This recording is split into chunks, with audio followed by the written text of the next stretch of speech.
Welcome, everybody, to the Stiff Shot Podcast with your host, Tim. Only one name on the board there, it says, or at least on my end.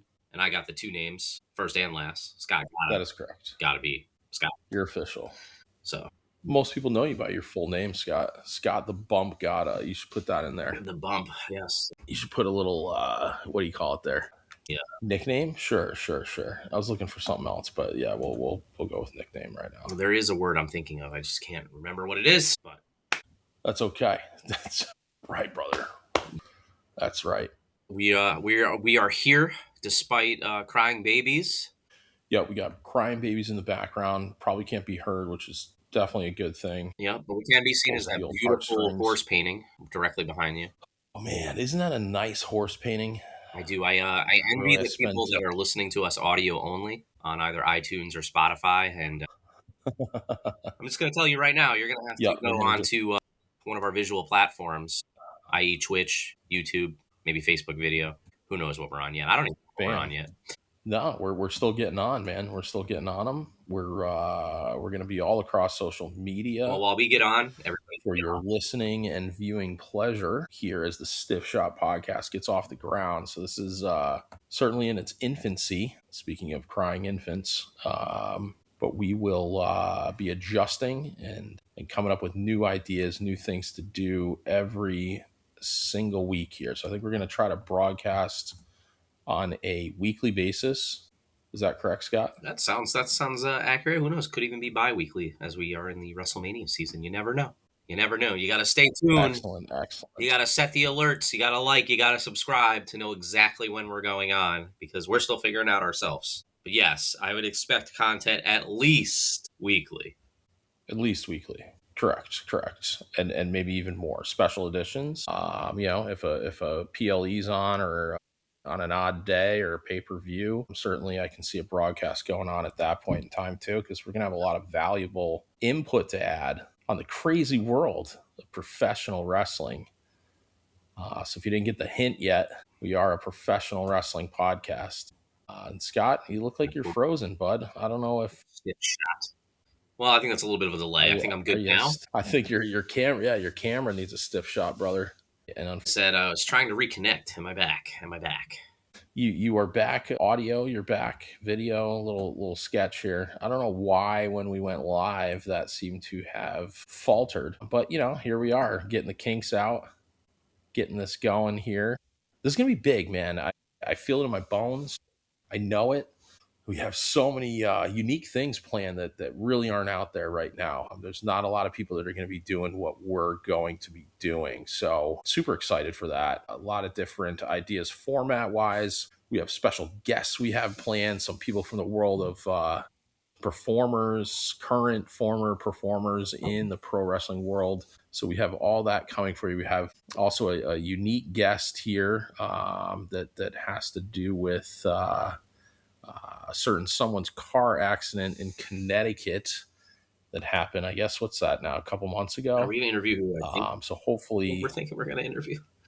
I think we can pull this one off, man. I really do. I think that we can pull some strings here. I do have an engagement tomorrow with a relative of this person that I'm thinking of right now. So hopefully I can plant the seeds and see if we can't get this special guest so you think on the show with us, because no one has had this person on any kind of podcast, on any kind of wrestling, anything. This person hasn't been interviewed at all. And we're going to have the exclusive here on the Stiff Shot Podcast. So I'm excited for that. I hope we can pull that off there. Maybe I'm speaking too soon, but I don't think so. I think you're going to be able to do this. I'm just curious if we'll be able to verify that the car was going too fucking fast. We have our producer back here. Okay. Can I swear, producer? How are you hearing on the audio for Mr. Scott? All right. I've lost him completely here. My internet's not fast like that car. You got to get a fiber line, brother. What's going on here, huh? They haven't laid down the fiber yet for you? What are you on, DSL? Jesus, dial up, brother. 56K. You know what? I'm going to get off this just to make sure this is not me that's having the issues here. I'm here, right? Yeah, I can see you waving around. Your video quality is absolute garbage, but that is okay. the platform is telling me that the video quality will be higher in the actual recording, which is kind of what we want here. All right, Mr. Bump over here, jumping around, brother. You got a lot of stuff behind you here, Scott, that I see now that the picture is coming in a tad bit clearer for me, but looks like is that a Hulkamaniac Hulkster tank top back there, brother, on a hook? Well, over there, it's not a Hulkamania. Over where? Down where? It's not a Hulkamania tank top. No. Okay, all right. What kind of tank top is that, Scott? Well, I'll tell you. But it's funny because as a kid, I did always want a Hulkamania tank top. I don't know if you remember, but the old WWF shop catalogs, you could actually buy for $25. I remember the exact price. It was $25 in the catalog. But this was in like 1993, 92 maybe. And you could spend $25 Yep, I think that's for the right. Hulk Rules tank top that it tells you that you could tear it. Just like Hogan could tear it, it was made of material that you could tear it and rip it like Hogan would rip a shirt. And at the age of like 7 or 8, I was like, I want that shirt, but I want to rip it. And when you rip it, that's it. It's done. It's over. So I told myself as a kid, my dream was I wanted to get that shirt, and I was like, the only time that would be suitable for me to ever rip it like Hogan is to rip it when Hogan's doing it in the middle of the ring at the same time. I have to go to a show. I have to wear that shirt. I have to hope Hogan tears it in the ring, and I would have to tear it at the same time. Needless to say, that dream didn't happen because then he went to WCW and he broke my heart. But anyway. I'm so sorry to hear that. Yeah. So my first Monday Night Raw was in 94. He wasn't even in WCW yet, but I wore my only wrestling merchandise that I owned at that time at the age of 8 years old.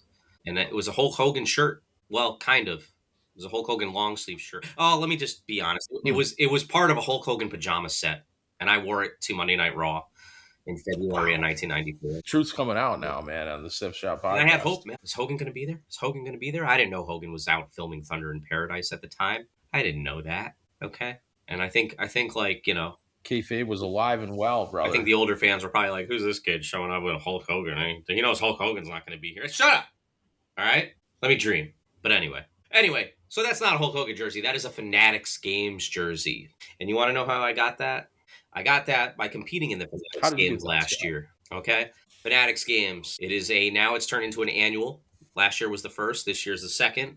But it's an annual sporting competition that incorporates, run by Fanatics, who is affiliated with WWE, with Major League Baseball, with the NFL, with FIFA, with the UFC, with the NHL, and with Dick's Sporting Goods, which I think accumulates. Dick's Sporting Goods PGA. Also, can't forget them. I don't know if they're affiliated with the PGA, but whatever. But the Dick's Sporting Goods, that's the golf part of the competition. But anyway, I believe I named all 8. And last year, it's with 50 fans and 50 celebrities. I guess originally it was just celebrities, but they decided to incorporate it with 50 fans last year for the first time ever to compete against the athletes. You had to send in a video. I sent in a video, tried to be compelling. Was lucky enough, they selected me, and I was able to compete against these 50 athletes, with the grand prize being $1 million cash, second prize being a Ferrari, third prize being a LeBron James rookie card. And this is all happening at the Fanatics Fest, which is a humongous doesn't even put it into perspective, convention. Think Comic-Con, but think sports. The amount of money that goes into this, the amount of autograph signings going on, you're talking Dan Marino, you're talking Cody Rhodes, John Cena, Legend, Holyfield. Exactly. Aaron Judge, Derek Jeter, like you name it, who's who. And on top of that, there's card collectors. You got so much things going on. You got podcasts going on left and right. You've got Kevin Hart doing his own show. You got like 100,000 of different things going on. The biggest day last year, on the Saturday of this weekend, was, I don't know what happened to my light. There it goes. Had over 125,000 people at this event just on the Saturday alone. So all right, I think we might have lost Scott here. In the heart of Times Square, there in Manhattan. But anyway, so I competed thinking I'm facing the best athletes in the world. I'm facing Tom Brady. I'm facing Eli Manning. I'm facing Gronk. I'm facing Kevin Durant. I'm thinking, these guys are $1 million athletes. Like, They're going to smoke me. They're going to smoke me. Yes, Tom Brady is going to be the best in the NFL category of throwing footballs, but can Tom Brady swing a golf club? The answer to that is he can. But can he be consistent in all eight He's competitions? kind of a good golfer, from what I hear. Oh yeah, he's a good. I think he has like a 2 handicap, something like that. Anyway, so I gave it my shot and exceeded my own expectations. And then I started thinking, can I get close to this $1 million? Because then it started dawning on me. I was like, I'm probably never going to have a chance. This is the closest chance of my life that I'll ever have I mean, to probably seeing $1 million, right? Like, let's be real. So then it really started setting in that, yeah, maybe, especially the way you spend money, brother, I can do this. So anyway, I didn't win $1 million. I didn't win the Ferrari. I didn't win the James rookie card worth $250,000. However, when I looked at that leaderboard, I got to tell you, man, you were at the top of that leaderboard. There was times I was on the tippy top. And if I would have had the same performance on the first day of the competition, because it was split into 3 different days with 3 different people competing each day. So I was on Saturday. So like Tom Brady, for example, he went on Fridays, and he's the one that finished overall, but he was leading that on Friday. There was a time, like based on our timelines from the 2 different days, where I was neck and neck. And honestly, after the second competition, I would have been above Brady because we tied in the first competition. And the second, I did better than him. So we tied in WWE, entrance was the first one. And then the second one was Major League Baseball pitching, which I actually beat him in. The third one was hockey. I'd have to go back and check. I might have done better than him. All I know is I didn't get a 0 like most celebrities. I just don't remember what he got. And then I think after that was football, which he did do better than me, but I did hold my own in football, and I actually did better in quarterbacking than some actual NFL starting quarterbacks, which is mind-blowing to me. But anyway, so because of my great performance last year, no, I didn't finish first, second, or third. I finished in the top 10. Because I finished in the top 10, got a little email sent to me a few weeks ago asking me, hey, because you finished in the top 10, we're bringing back the Fanatics games. We haven't officially announced it yet, but we want to get everybody that was in the top 10 back. And would you like to do it? And I said, oh, let me think. Of course I'll fucking do it.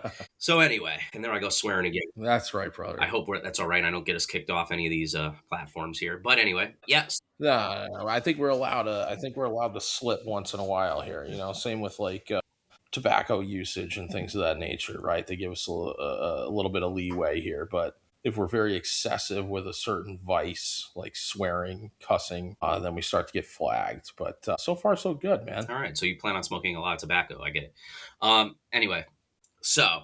It's not what I said. That's not what I said. Get the patch, brother.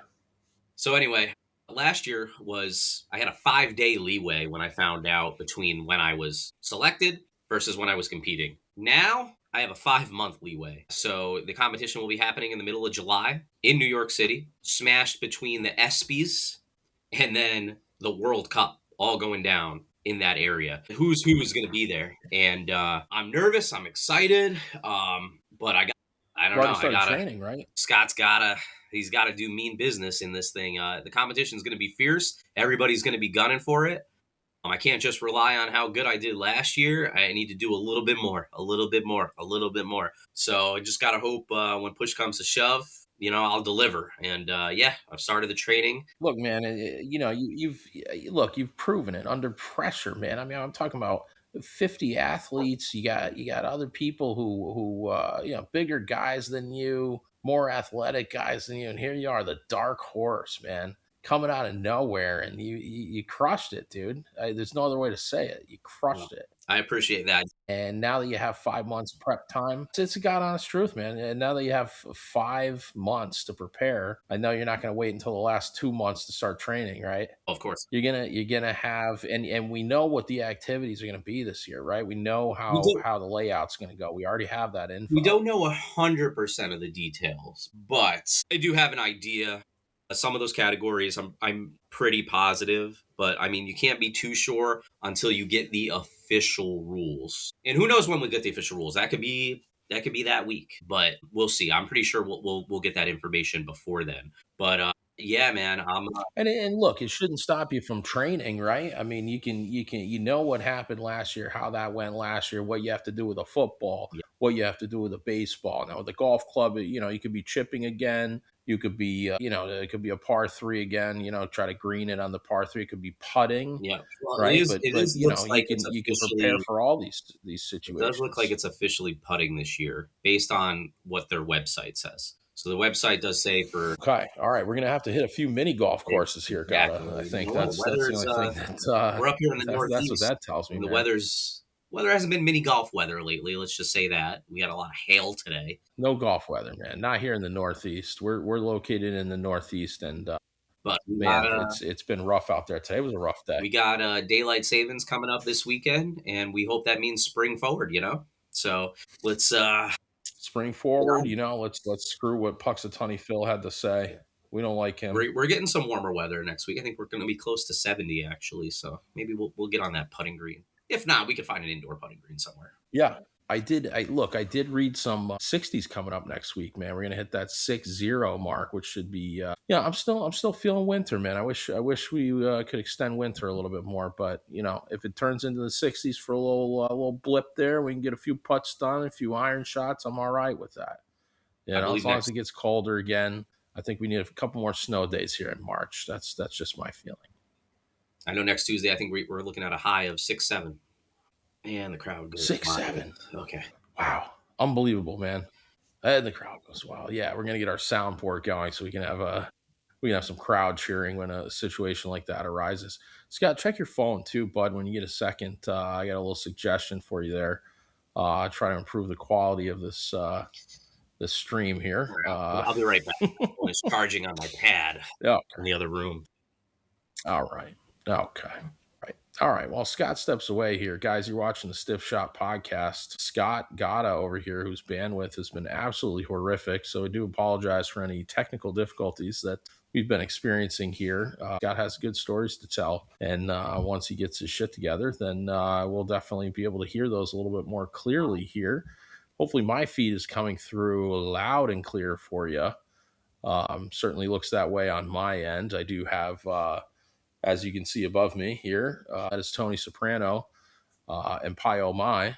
Spent a pretty penny. In fact, I didn't spend a pretty penny. My lovely, lovely producer wife ended up getting that as a present for me. So I did want to capture that in its entirety because it is a beautiful painting, and it is hanging on my wall here in the living room. No, it is not wrestling related, but you know what? That's okay sometimes, right? Because all we're going to be doing is talking wrestling. Nice to have a little Soprano picture in the background because if you don't appreciate the Sopranos, I don't know what to tell you.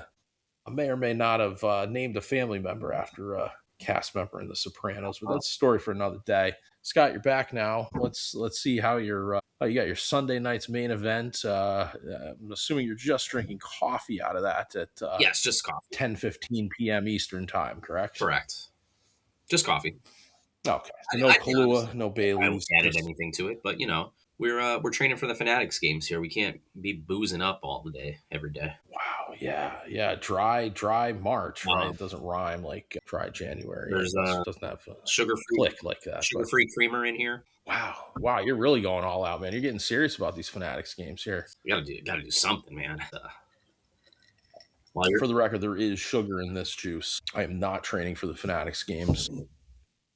That's actual juice. I'm trying to maintain my dad bod here. Say again? That is actual juice. That's not wine. Juice, brother. Juice. Just the juice. That's a lie. But it is juice. That is one component of that drink. There's also ice in it, Scott. But anyways, moving on from my drink. You are coming through a bit better now. I must say, I don't know what you did in that other room to fix this bandwidth issue that you're currently suffering from, but you are coming through. It is still blurry. Just give yourself the credit. You just want to take the credit for why my bandwidth is better. So go ahead, you can have it. It's fine.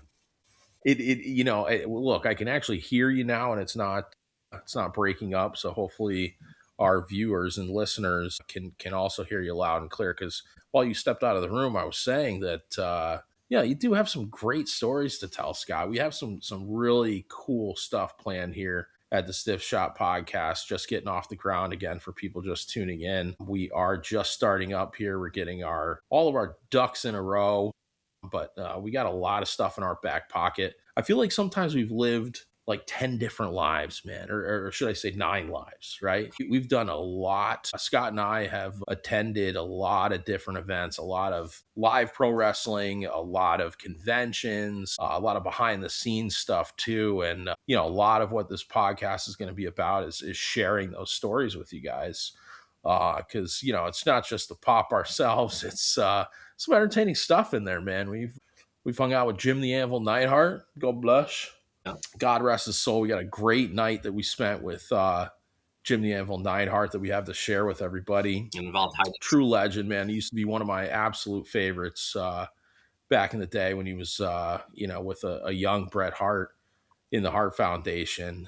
Always liked the Anvil better than the Hitman, but to actually then get to go party with that guy was pretty damn cool. So that's one of the stories that we have planned out for this. Like I said, and we have guests planned that some exciting guests, some obscure guests, I guess you could say. We want to get some local talent on the show as well from the independent professional wrestling scene here in the Northeast. Very cool to hear some of those guys' stories as well. We have a good friend that is in the industry, and he actually started a promotion a little bit while back there. I don't know what that was, 2025. He kicked that off maybe 2024, but a really great guy. And we're going to get him on the podcast too, come hell or high water. And because he definitely has stories to tell. He's worked Hot Rod, Roddy Piper. He's worked, you could do better than I can on this, but a lot of the legends.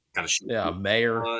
Show next week. Okay. We should definitely promote that for him, for anybody located in the Connecticut, Massachusetts, Rhode Island area, even New York metro. Come up to Connecticut. He does run shows in the Connecticut area, but really great guy and definitely somebody we want to support. So that's Kurt Adonis, by the way. So we will do that. Speaking of, we did just want to give a quick remembrance here to longtime WWF referee, a guy that's been in the business for a long, long time.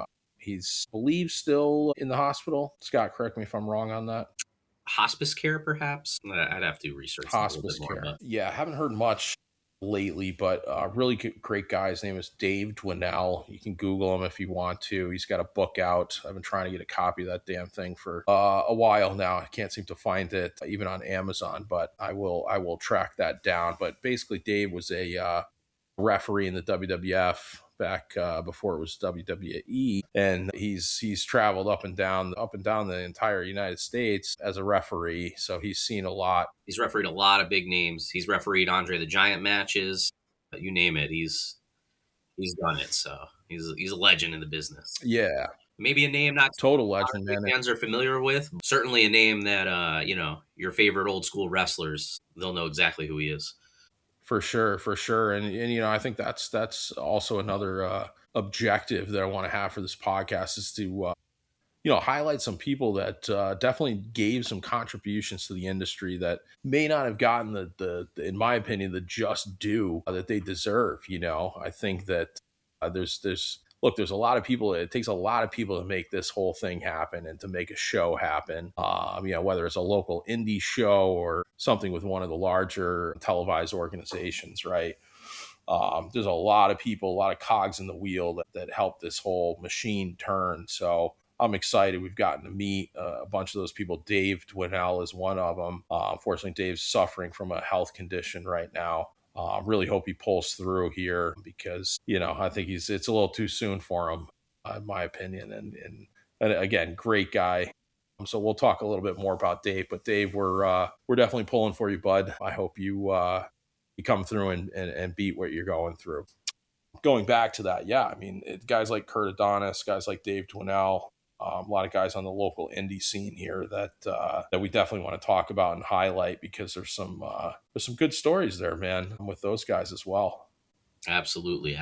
So we're excited to have them on. It'll be great to hear their stories and to hear their effects on the business. So not just from us, man. We could talk all day, all night, brother, but hearing it from the horse's mouth is is going to be pretty cool. So we also have a format I want to quickly touch upon. Right now, obviously, you're seeing us in a split screen here, which will continue to be the case. However, we are going to be developing our lovely producer that I keep mentioning is working tirelessly, absolutely tirelessly right now to get the format going on the podcast. But if you ever seen ESPN's PTI, pardon the interruption, it's going to be a format similar to that. So we're going to hit you with quick subjects, right? 2 minutes a pop, and talk a little bit about that, kind of the current state of affairs in the world of professional wrestling. That's, as we both know, is changing on a daily basis. We have WrestleMania on the horizon, Scott. A lot of, it's the showcase of the immortals, brother. So we got that right around the corner here.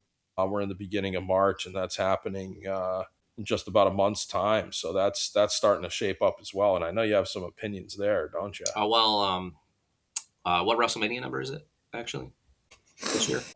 All right, guys, truth be told, before we went live here, we did have a small conversation about WrestleMania and how the number, which is now 42, corresponds with someone we know's birthday, so that person should never forget what WrestleMania number it is currently. And after that conversation, Scott, I can assure you that that person will never forget what WrestleMania number it is. But yes, it's very Scott, easy. It is WrestleMania 42.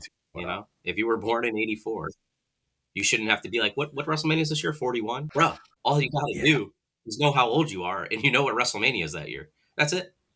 The fact that it took 42 years to realize that is somewhat depressing. You know what? Point heard, and never going to make that mistake again. But, yes, WrestleMania 42 is on the horizon. Main event is not even finalized yet, is it, Scott? Well, no. The main event. We got a few main events. I mean, it depends on when they air, right? We got 2 days going on. I just saw an article that came out today. Is in limbo regarding the relationship with ESPN and WWE. That was kind of interesting. Yeah. And I said this over text. An hour number. Yes. Go ahead, Scott. I'll give you the floor. Just that, I mean, in all these deals WWE is making, I feel like they are definitely the ones making out in these deals. Very, very smart business people. I mean, Nick Khan, let's be honest, my opinion, greatest acquisition in WWE history from a business standpoint. You don't have to look at it from like bold statement, Scott. But greatest bold statement. You got Howard Finkel, you got Mark Eaton, but you're going with Nick. Howard Finkel was the first employee ever hired. So okay, I mean, he had to at one time. Sure, he was the best acquisition. He was also the first and only acquisition, maybe until whoever was hired after him next. But anyway, Nick Khan. I digress. Who, by the way, yes, Howard Finkel was actually started working with WWE on my birthday. But anyway, that's besides the point. Yeah, see, guys, real quick, Scott's going to come out with facts sometimes that are going to blow your mind. He continues to come out with just facts, figures, numbers, dates. That's why this man is the king of professional wrestling trivia. Yes, on the Stiff Shot podcast, we have the king of professional wrestling trivia. This is the Stump the Bump champion. I'm going to put you over, brother. Scott Gatta, right there. Number one, numero uno. Handed upon me by Shawn Michaels, saying that I was the WWE trivia champion. That was 5 years ago. But anyway, and crazy factoid, and producer can maybe check this, but I do believe Howard Finkel was hired for WWE the same day Randy Orton was born. That's the way my head works. But wow, Scott. Anyway, as I was saying, Nick Khan, greatest acquisition in mind-blowing. See these facts, guys. I keep telling you all these facts that come and give you. They hit you like a stiff shot, brother. And the reason why I say Nick Khan is because I believe, correct me if I'm wrong, but he's the one that was behind, the network deal to Peacock.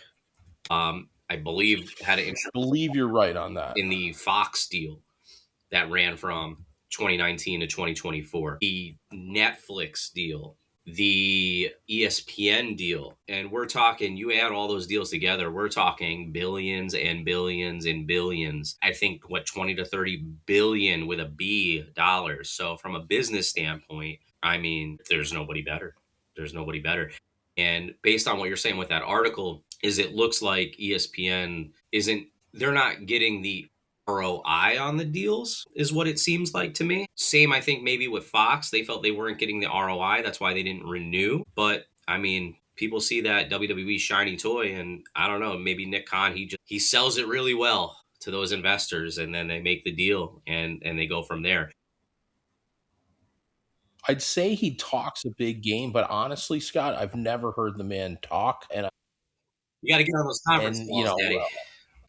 God, I feel like you're better off watching paint dry, maybe like talking to a brick wall, Nick Khan there. But there is some strategy in negotiation when you act like a brick wall. And maybe that's that guy's gig, man. Maybe that's what he's doing is just stone cold. You can't read him. You have no idea what's going on up there. He probably just lays something on him. He's like, we're gonna make this deal here, and then he just shuts up and then waits for the other side to say yes. I could see that happening with Nick Khan, but yes, Scott.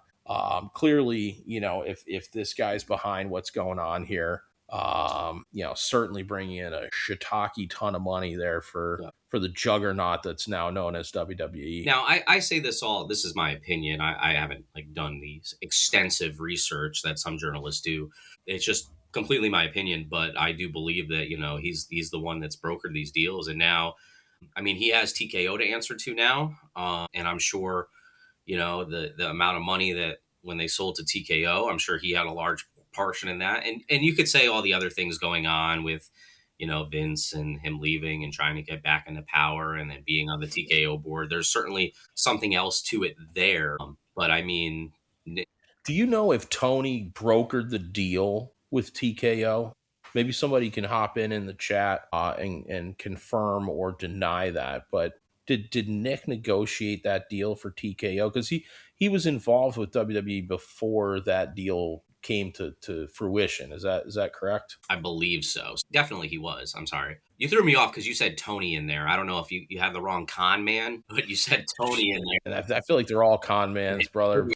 Yeah, I did mean Nick Khan. God, how do you even, what are the odds of that happening, huh? A couple of cons, both at the helm of the two largest organizations out there right now. But yeah, Nick Khan, Scott. We'll have to see where WWE is in a couple of years. The Netflix deal was the biggest deal. I think it was, I could be wrong on this, but I think it was $10 billion for, no, maybe 20 billion for, oh my God, I'm going to get my numbers wrong. And somebody in the chat's going to be like, no, Scott, it was this number. Maybe it was 20. Yeah, marks love to correct other marks. It's funny how that works, but no, looks like our producer Scott here has put up maybe 5. I don't know. I forget the number now. It is an absurd number though. Definitely the biggest television deal in company history for sure. And 21 billion, Scott. 21 billion with a B for 10 years. Yes, I love our producer's search terms. I'm not sure if you're looking yet. So if it's 21 billion, so Tony Nick Khan. She didn't want it. Yeah, she didn't want to get it wrong, man. We don't know if it was Tony or Nick, right? Because I don't know what the hell I'm talking about. But she went ahead and threw both of them in there, and thankfully, Gemini over here knew what the hell she was talking about. But so if it's 21 billion, I feel like we should screen grab that real quick. That's Tony guaranteed. Nick Khan broker the TKO deal. Guaranteed, I believe then it would be 10.5 billion for 5 years, and then after the 5 years, should they wish, Netflix can back out of the deal. So we'll see. You did mention that today. We'll see if they choose to keep the other 5 years. I don't know. There could be a clause in there that they want to just do 1 year, 2 years. I don't know. How these contracts work or whatever, but they do have an opt-out option. Right. It is a 10-year deal, but they have an opt-out option after 5 years. So we'll have to see how they're feeling, if they feel they are getting that ROI that Netflix is. And I would say Netflix is getting the best deal out of WWE, but with Netflix, I mean, Netflix is, let's face it, is a complete juggernaut. Like they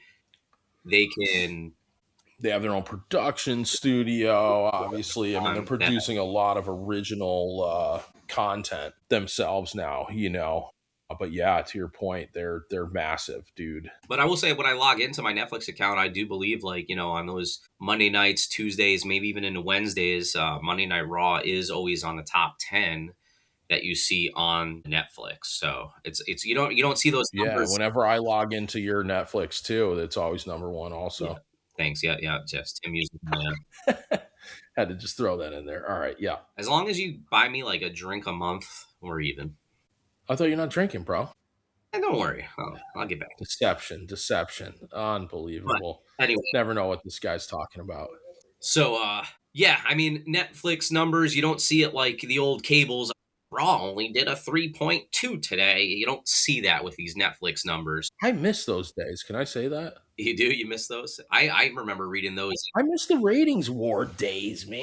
Come on, bro. I used to. You had. I never think I had a subscription, but when I was like a kid, teenager, I think I'd always go to like the supermarket and maybe like while mom was shopping, I'd go to the magazine aisle and I would just read up on all the magazines. Like I wouldn't even buy them, but I just would like look at every page. And there was always a part where it's like Raw Nitro, and it tells you like the matches, and it would tell you the what the rating was. I think that was Pro Wrestling Illustrated. It might have been. I'm drawing a blank on what the other main wrestling publication that you would see. Man, there was the Wrestler. There was one I really liked that had some incredible color photos in it. I'm trying to remember the name of that one, but yeah, I mean PWI was obviously the most was the most famous. The Apter mags, man. We met Bill Apter too, by the way. Speaking of, great guy, man, Bill Apter. You name him, we've met. But yeah, all those Apter mags back in the day.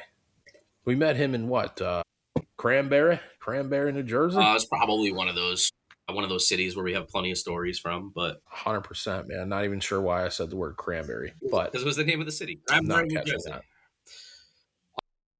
Cranberry, yes. Strawberries, cranberries, and strawberries.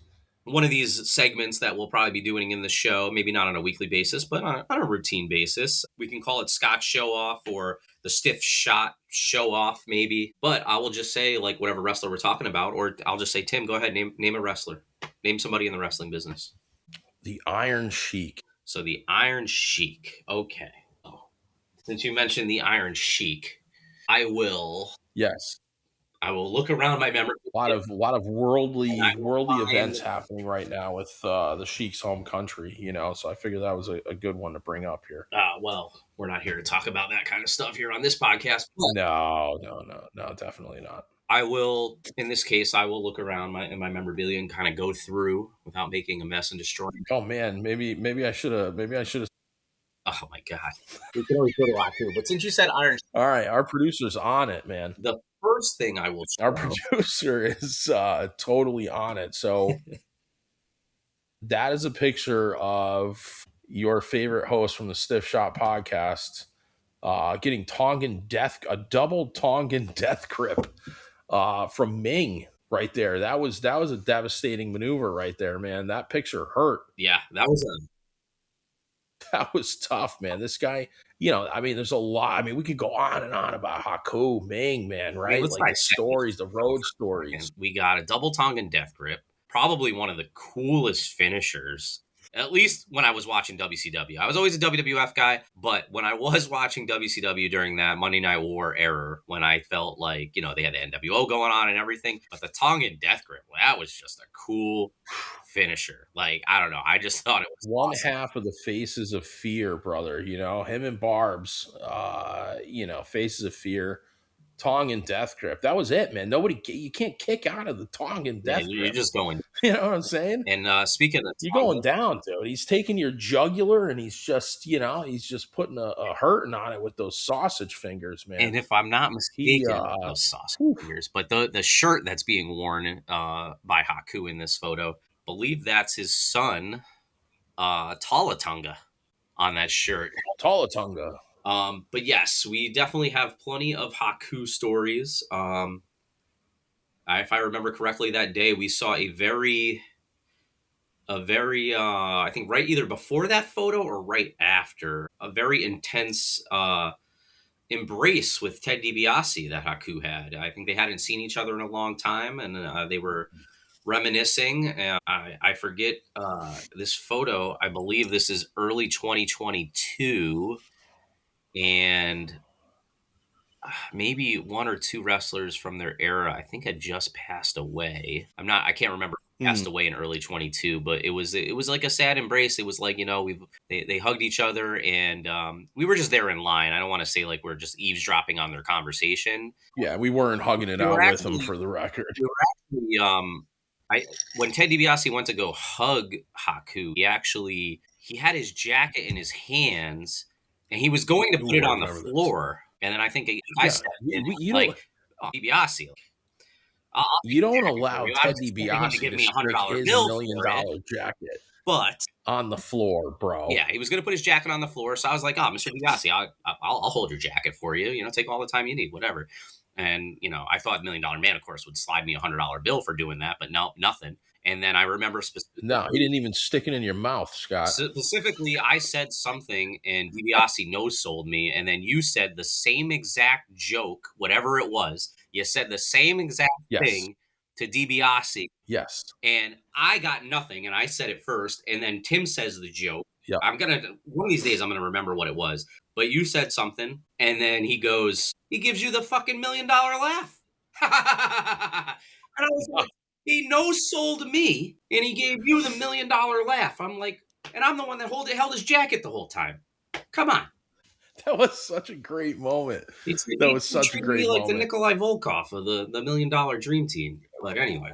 Carry my bags, Or carry the my $1 Million bags. Corporation. But It's one of the best nights or best days, I will say, in my fandom of being a wrestler or a wrestling fan, sorry, excuse me, would be the Never time that myself and Tim here on the podcast went to WrestleMania 35.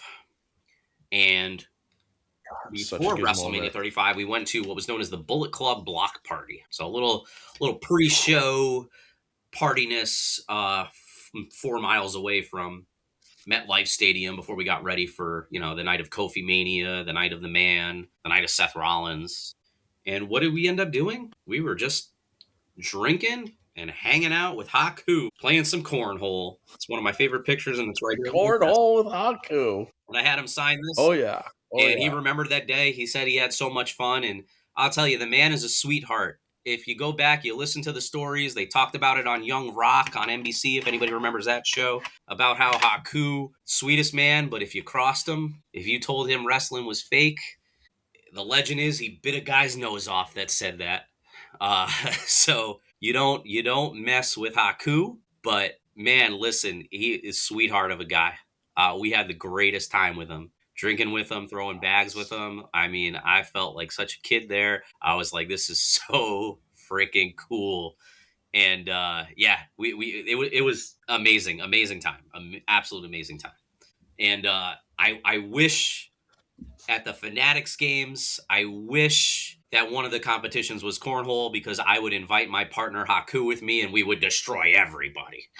That's right, brother. Haku, man, he was pretty good at cornhole too. I was kind of surprised. I'm like, man, where does Haku get to practice cornhole? Yeah, I was actually trying to teach him the very, very, very cool. He didn't know too much about it.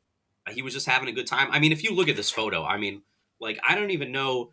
Like, I don't even think we were posing. I didn't know anybody was even taking my photo there. But you could see he's got the bags in his left hands. He's able to hold like all 5 bags with his sausage fingers. And he's got a cigar in his mouth. And what were we feeding each other? Was it, I think, Jameson and Gingers, I think, was the drink of choice that day. And I would just come up and I would just give him another drink, get myself a drink. And there he is with the point, the cigar in his mouth, bags in his hands. And so I was teaching him the rules of the game. But I told him, I said, brother, I'm putting you over. I'll do the job, sir. I legitimately tried to beat Haku at cornhole. I did. I wasn't sure what the repercussions may be at the conclusion of the game. I wasn't sure if I was in for another Tongan death grip. With cornhole, when you're actually on the same side, you're actually opponents. So I just know I was, I didn't want to get a real Tongan death grip. So I was just like, if I threw one in the hole. All right. Apparently, I don't know enough about cornhole. What was that? I missed what you said. I said, apparently I'm the one that needs to brush up on the old cornhole rules here. But Yeah, that now that you say that, because I was 2 sheets of the gimmick there myself that day. Yeah. But Haku and I did team up to go against you and some other jabroni that was there. I forget who was standing next to me there. Was that your buddy My Kurt buddy there? Kurt's there in the Maybe. back Anyway, photo, and then not Kurt Adonis for the we record. had our buddy Sal, and then we also had our buddy Jason. And if I remember Sal, correctly, yes, yes. we were playing cornhole earlier. There were no Haku wasn't there. We were playing, and then we go. There's other fans playing. Like there's multiple boards there, and then I think I go to the open bar at the time. That well, we paid for it, but it was an open bar. And I come back with some drinks, and I notice you, and you're just playing one on one against Haku. And I just come back and I go, stop. We're losing you You're again, not Scott. throwing bags with Haku right now. And nobody was near Haku. He was just by himself. He didn't have any other wrestlers with him. There were multiple wrestlers at this gimmick at this. He didn't have like another a handler or a worker. He didn't have anybody from the Samoan handler. He had no kimchi with him, brother. He was just there on the other side throwing bags. And then I was like, I looked at Tim and I was like, somebody's got to go over there with him. And I just said, all right, fuck it. I was like, I'm just going to go next. Nobody was hanging with Haku. And I was like, all right, let's fucking do this, man. With him. And it was a great, definitely top 5 wrestling experience, probably top 2, honestly. 100%. I would agree with you thoroughly on that. It's hard for me to get past me winning that belt by Shawn Michaels. That'll be number 1 for me. But throwing bags with Haku was pretty damn cool. Yeah. Very impressive, especially given all the stories that we've heard about bar fights, man, ripping dudes' ears off and shit. I mean, just wild, crazy road stories that you hear on some of these shoot interviews. Everybody always regarded and still does regard Haku as maybe arguably the toughest wrestler out there, really. Certainly of that era, he was a legit badass. I mean, that dude, in meeting him and playing cornhole with him, if you're on his good side, you're good, man. But I can't imagine being in a bar and, messing with Haku, because if you're not on his good side, there's definitely some stories out there of some casualties along the way, especially if he drank, from what I understand. I don't believe he was drinking. I think we did more than enough drinking for Haku that day. You know what I'm saying? But, when he did get a couple of pops in him, I think he definitely had a short temper for sure. But super cool dude, man. Meng, we both grew up childhood watching this guy perform, Can-Am Connection back in the late 80s, man. Now I'm really dating myself. But wait, excuse me? Yeah. What'd you say? Yeah, was he in the Can-Am Connection? Okay, well, you tell me. Was he Canadian or American?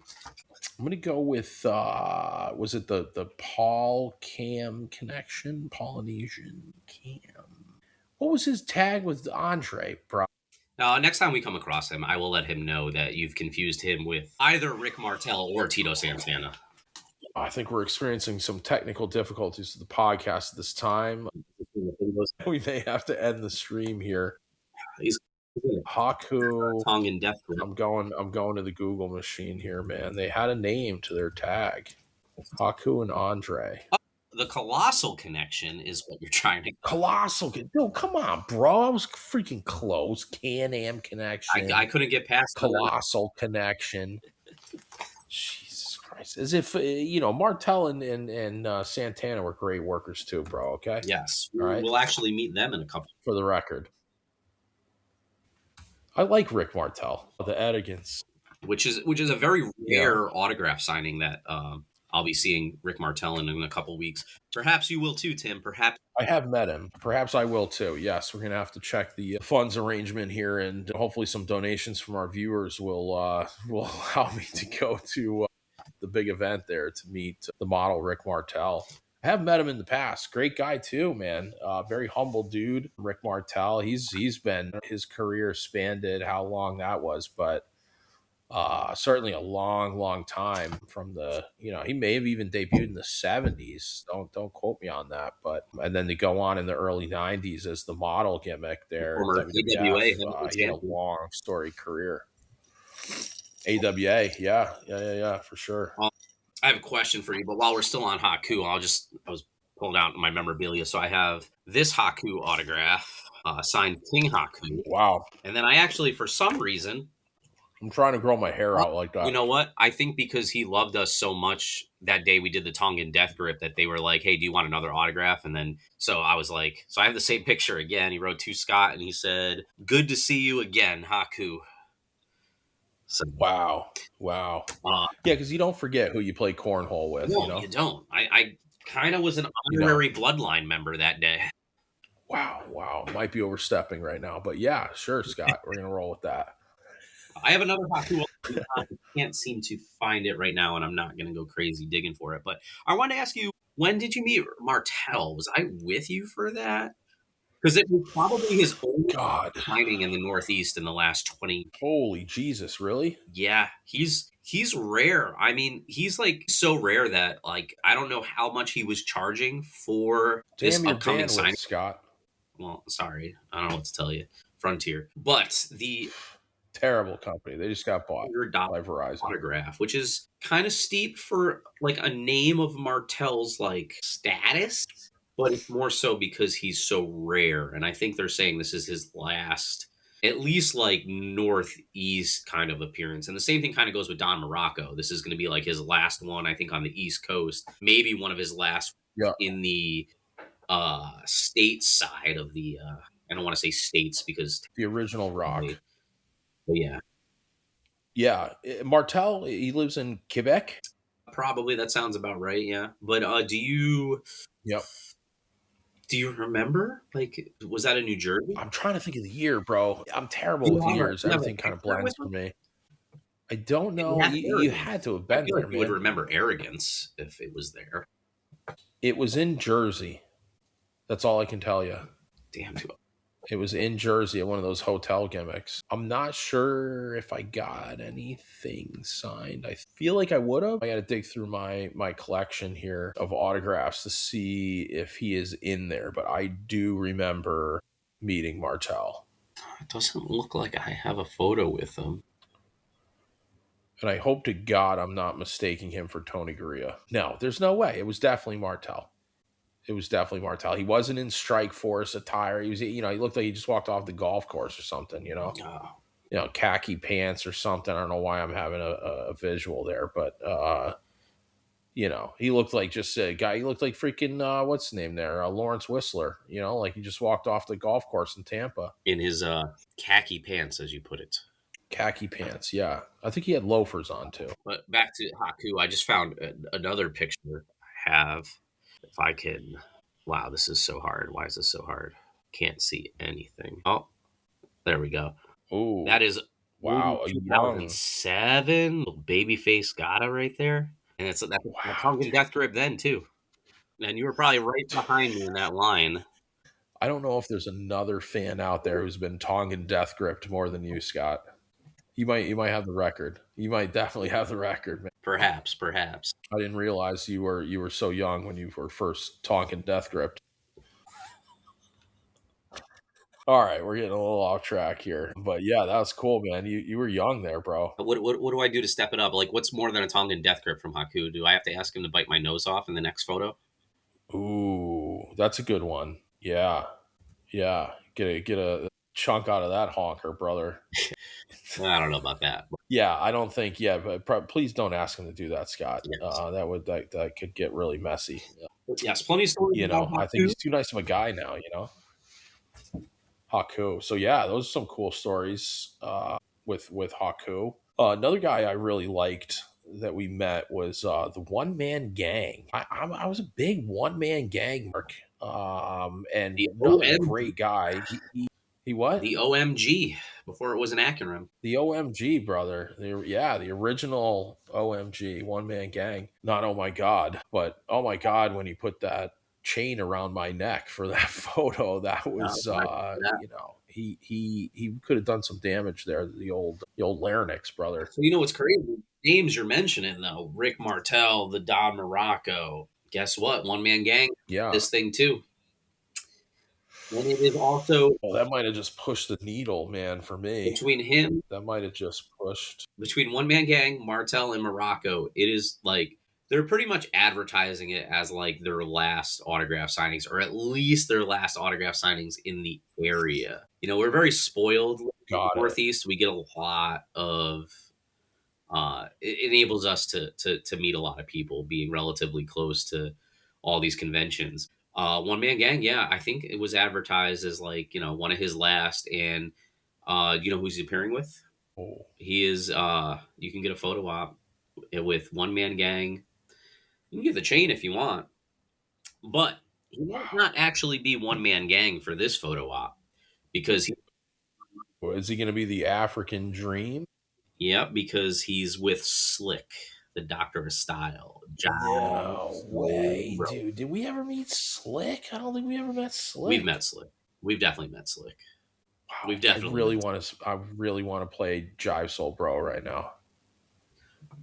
When you're always lying to your friend, And you that Jive Soul Bro. You you Jive Soul Bro. And you never have nothing in the end. Dude, that song is so great. That was one of my favorite themes, bro. God, that was good. Man, the bygone era, dude. 80s were fucking awesome. They don't make theme music like that anymore. Jive Soul Bro, dude. I might, when we conclude this podcast here, I'm probably going to play that in the privacy of my own home because that is a jam. And I'll probably dance. In my studio here with the camera off for sure. But yeah, man, Slick, dude. Wow. Hakeem and Slick, man.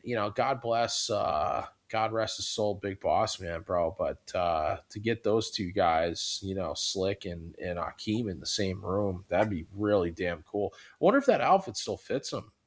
Wow, dude, I wasn't there for that, was I? I mean, this has to be around that same era, 2007, 2008. I mean, look, American Eagle. We'll talk about Slick in that hat and that suit, but what about me with my American Eagle collared shirt and my camouflage cargo shorts? Woo, classic right there, bro. Classic. Hold on. I don't know, that striped shirt, Timmy. That might be you right there in the background.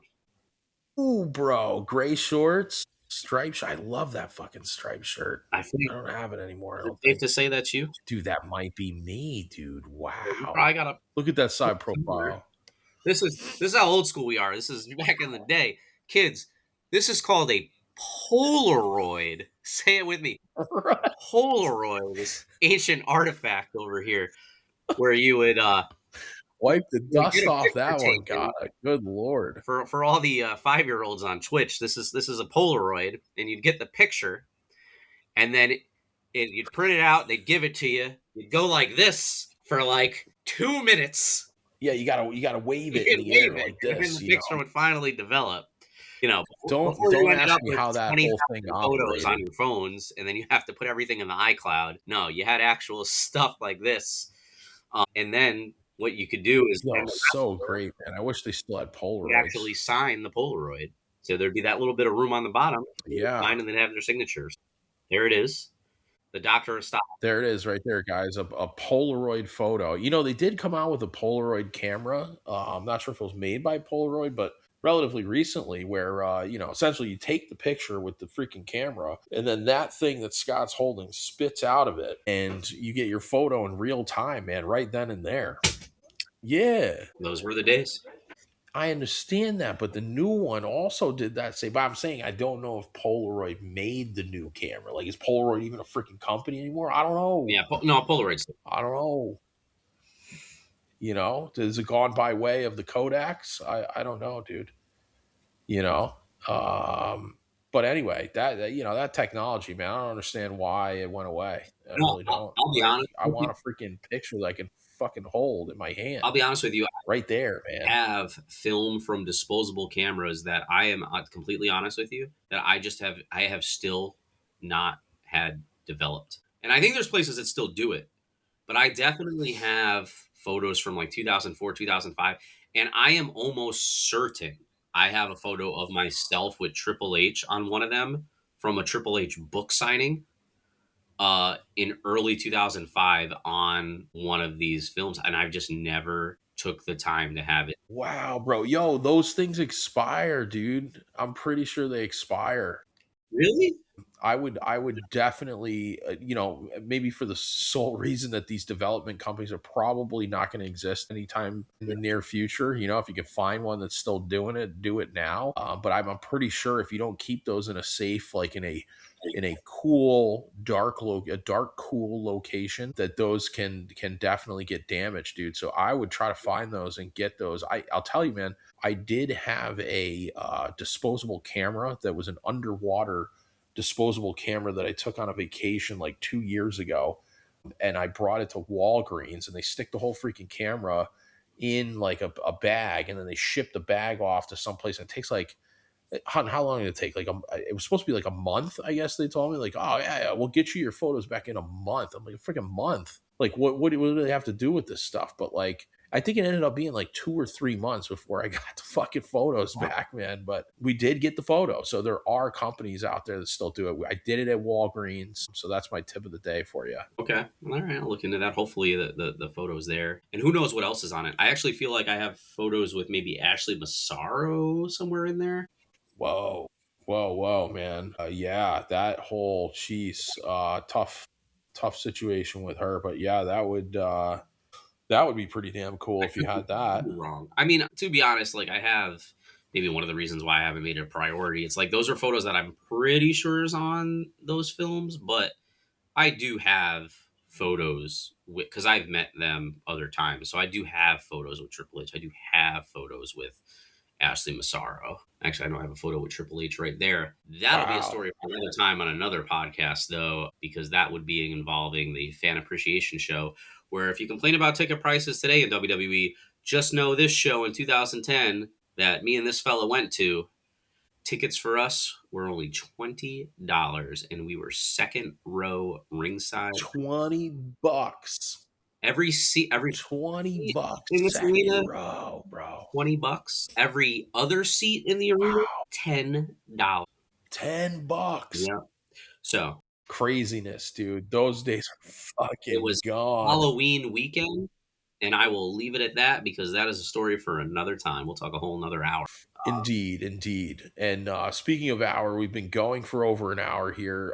Had a couple of bandwidth issues. We'll get those dialed in here for the near future. But we have a ton of those stories. Halloween, we got stories of meeting some performers and landing tickets from those performers. I mean, nights at the casino at 4 a.m. and bumping into wrestlers. I mean, just crazy stuff. Not even just your typical Mark go to the airport and wait for the flight to depart or arrive, right, man? Like those, no. That's you don't need to do that. I don't like people that do that. If you do that, don't fucking do that. But we got some great stories of some around the kind of different avenues to how we bumped into some of these guys, man. But really, just sometimes it's a luck of the draw, right? But really cool stuff. Bumping into John Cena at a local bar here in Connecticut.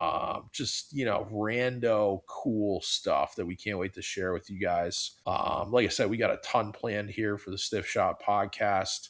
Definitely follow us. Give us a follow. We're on all your favorite social media channels: Facebook, Instagram, Twitter/X, YouTube. We're going to have videos that we're putting up on a weekly basis. We'll have audio going to all your favorite locations where you listen to your favorite podcast, whether it be Spotify, Apple, all the different gimmicks there. We're going to have the podcast uploaded to, and you can still follow along even if you don't watch video, but obviously seeing the video, especially with the PTI format we were talking about earlier, I think that's where you're going to really get to see what's going on and watch the interaction. It's going to be really, really cool from a production standpoint. Again, definitely getting that stuff dialed in right now, but man, we got a lot to share. This is going to be exciting. We're going to look back on days like this. We're going to go, oh man, look at these original videos of the start of this thing, because it's going to get big and it's going to be awesome. Have some brand partnerships in the future. that are going to be pretty exciting that I can't wait for. So lots of memorabilia stuff too, man. I don't want to forget, obviously Scott behind you right now. You got a bunch of different autographs, figures, belts, and each one of those items does have a story to it, guys. It's not just random stuff up there. So I know Scott definitely has a lot to share. Scott's days as trivia champion, which are still current, by the way. It is true. Scott is still the number one trivia champion in wrestling, and I invite anybody to challenge that because this guy is a fountain of knowledge. He may have a small head, but he's got a lot of knowledge up in that noggin, guys, and a lot of history of professional wrestling, facts, dates, pay-per-views, matches, you name it. And Scott's incredible, man. He's like a savant. He's like a wrestling savant, And this man's and no carries slouch more either. knowledge than. Say it again, Scott. Man's no slouch either. He knows his stuff too. Yeah, I might have a few things in my back pocket, if you will. That little Howard Finkel as tidbit that I talked about earlier in the show. I learned that from this. Yeah. I'm like the Snapple cap of professional wrestling, man. That's a good one. I have these random Snapple. Does anybody have a Snapple? They don't even do that anymore, man. The freaking Snapples are even in plastic bottles now. What the fuck? But back in the day when Snapple came in glass jars, there was on the underside of a cap a little random fact that always blew your mind. But that's me when it comes to professional wrestling trivia and factoids. So I'm sure I'll be dumping some of those on you guys during some of these episodes here. But yeah, a lot planned. We got I got a big figure collection also, a lot of memorabilia on my end too, some really old school stuff that I'm actually in the process of selling off right now. So we're going to kind of integrate that into the podcast as well. We'll have some live reveals of figures that are going up for auction, also private sales that can occur during the podcast so that our fans who are in the chat can interact and bid on some of these items, from the 80s, some of the heyday of professional wrestling. So long story short, we got a lot going on, a lot of different avenues here that we're excited to share with you guys. So we thank you guys for tuning in this evening. We will be putting out some promo videos here in the coming weeks, having my beautiful producer who is going to dial in some of the production and broadcasting gimmicks here for the podcast. So it's going to only get bigger and better as time goes on. So definitely give us a follow here on Twitch, also on all of your favorite social channels. I am Tim. This is my man, Scott the Bump Gata.